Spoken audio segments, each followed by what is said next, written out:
Hey guys, Kevy Kev here. So I saw something today and it pissed me off immensely. And I've noticed it a lot lately. But today I saw this girl, Superwoman. She's a YouTube creator with millions of followers. And she does this usual fluff, social justice garbage and fluff stuff like, makeup tutorials, crap like that. Well, she's another one of these fake feminists. She's out there constantly pushing myths and lies about, male oppression or patriarchy. But she used the term woke. And I've noticed this a lot with YouTube creators, with actors, with people on television. They've been using the term woke for people of color, that's African Americans, Latinos, who are aware of social justice.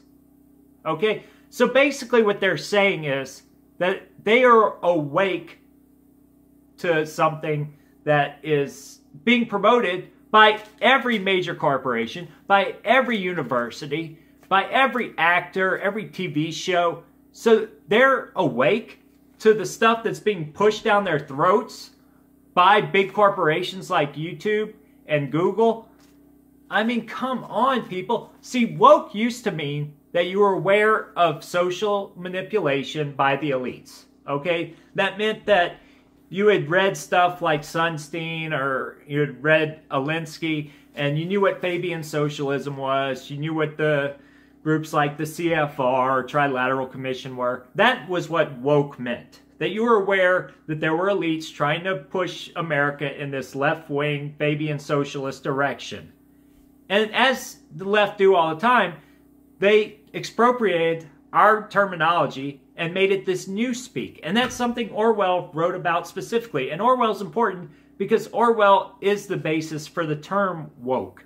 And he wrote all about what the Fabian society wanted. And that was basically a technocracy like we have now, where these big corporations could manipulate people through pop culture, and the rest of the people would live in a socialist hellhole where they'd be thrown little scraps like free healthcare, while they'd never have an opportunity to make it or move upward or, own any property or build any businesses. That was what George Orwell wrote about. So if you were aware of that kind of stuff, you were woke. Well, now they're saying that if you follow the agenda blindly and you buy into everything the big corporations push, that means you're woke.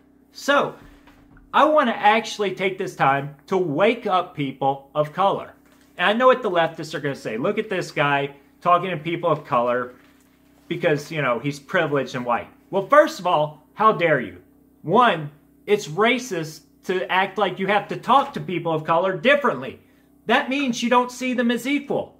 Okay? The difference between a Republican and a Democrat is Democrats want to tiptoe around race and pander to everybody because of their skin color or their sexuality, while Republicans believe in actual equality and talk to people man to man, person to person. Okay? And it might seem crass or insensitive to you, but that's because you're a brainwashed idiot. Second, my own children are not white. Okay? And so this bothers me a lot because I want the facts to get out there about what the left is doing to black communities and communities of color, and wake people up, get them woke to the actual facts about how minorities are exploited by the left. Because I don't want one of you weak beta male social justice warrior leftists one day telling my children that they can't make it in America because America is racist, or that they don't have the same opportunities as their parents, because that is total BS. So let's talk about those opportunities and about the left in general. One, the opportunities in America are plentiful, okay? African Americans, people of color, have more opportunities now in America than any minority has in any country around the world. Okay? There are actual racist countries out there. America is not one of them. America is the least racist country in the world. I know that's hard for the left to get their head around because you've been so brainwashed, but I've lived in over 20 countries now, and I can tell you that these countries, you want to see actual racism, you go to South America. You want to see actual sexism, you go to the Middle East. Okay? Those countries have real rape culture. Those other countries like Dominican Republic or countries in South America, they have real racism. Japan, There's no country on earth where a minority can walk the halls of power like they do in America. Okay, we just finished having 8 years of a half-black president, okay? And that might sound, condescending or whatever, but it's the truth that he would not have had that opportunity in any other country if he were a white man going into a majority ethnic country. So, secondly, there is an actual conspiracy. There's an actual approach out there by the left to exploit people of color. And people have to wake up to this. And we can talk about abortion because that's part of it. There are people in power who fund Planned Parenthood solely for the purpose of exterminating undesirable races. And this has gone on for a long time. If you look at who the heads of Planned Parenthood are and were, people like Margaret Sanger, people like Bill Gates Sr., who is Bill Gates' father, who is head of Planned Parenthood, these people are eugenicists. They believe that undesirable poor and minority babies should be exterminated. That we have too many of those populations already and they have to go. And that's, Planned Parenthood has always been about eugenics. The people were given awards by Hitler back in the 30s, and they carry on the same policies today. Their mission statement is the same. This company, it is out there killing minority babies by the millions, and the left promotes the hell out of it. When you go look at Planned Parenthood offices, they're never in white neighborhoods, I can tell you that. But let's move on, okay? I want to talk about groups like BLM, because these stats are important, okay? BLM is not being woke. If you remember BLM and you think you're woke, you are brainwashed as all hell, okay? BLM is not about black lives. It's not about police shootings. First of all, it's built on a lie. More whites are shot by cops by far, okay? When you look at crime statistics too, especially when it's representative crime statistics, blacks are less likely to be shot by police for the amount of crime they create and are responsible for. And police are on record in surveys saying that they're less likely to shoot a black person because of the social consequences of it.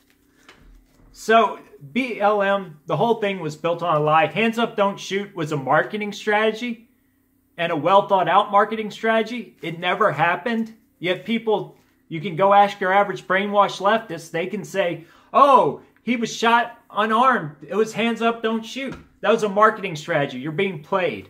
And let's talk about being played, okay? When you talk about every major city run by Democrats having unemployment for black youth at about 40% or higher, that's straight from Brookings, 40% or higher. When you talk about Obama's presidency and blacks being worse off after 8 years of Obama than at any other time since blacks started voting Democrat back in the 1970s, these statistics reflect one thing, that they are being exploited by Democrats for their vote, and that Democrats do not care about black lives. So black lives don't matter, at least they don't to Democrats. When you compare that to Republican areas, blacks have equal mobility, social mobility in Republican areas to whites. When you compare that to blacks in Democrat areas, there's almost zero upward mobility. Now, as far as these black neighborhoods go, mostly black neighborhoods in Democratic cities are where you will find a lot of these social organizing groups. These are groups the left use, and they're heavily funded. They create things like Hands Up, Don't Shoot. They create groups and fund groups like the New Black Panther Party, Just Cause. Let's see what else they have. The Movement Strategy Center, the Soul Foundation, stuff like Acorn back in the early 2000s. These are Democrat-run groups. There are 3,000 of these groups that go into African American and minority communities to register people to vote and to prepare for elections. Okay, they don't do anything else except go out and get activism going and stir things up right before elections. That's why we saw BLM so active before the election, and we haven't heard anything from them post-election. See, the funding for these things, these groups like BLM, and the groups behind BLM, like Soul Foundation, like Movement Strategy Center, like Causa Justa, these groups are heavily funded by billionaire elites, white billionaire elites, and think tanks. And I want to talk about this because Marxism and the far left stand for everything black Americans hold dear. These people are oppressive. They are not about working hard and making money, which is something that's always been valued in the black community. By standing as an individual, that's something that has always been held up in the black community as a spirit of, you know, I can do it, I'm strong. That's something that the black community's always stood for. And these groups are about collectivizing and oppressing these people. So, and that's true for all minority communities. We see how Latinos, they go out, they work hard, they work their way into the middle class, they save money, buy property, build businesses, and these movements, they're being funded for left-wing groups. They want to take away businesses. They want to redistribute their assets to their workers. Where in America, the whole reason many of these families came here was because socialism ruined their countries. These countries were devastated. Their businesses were taken and assets distributed, but yet nobody has anything anymore. Everybody's living equally poor. So let's talk about the people who are pushing this agenda on these unwitting, woke people. So when you talk about the Soul Foundation, the biggest donors, Akhenaten, Heinz, Rockefeller, Tides Foundation, George Soros, together donated $4 million to these organizations.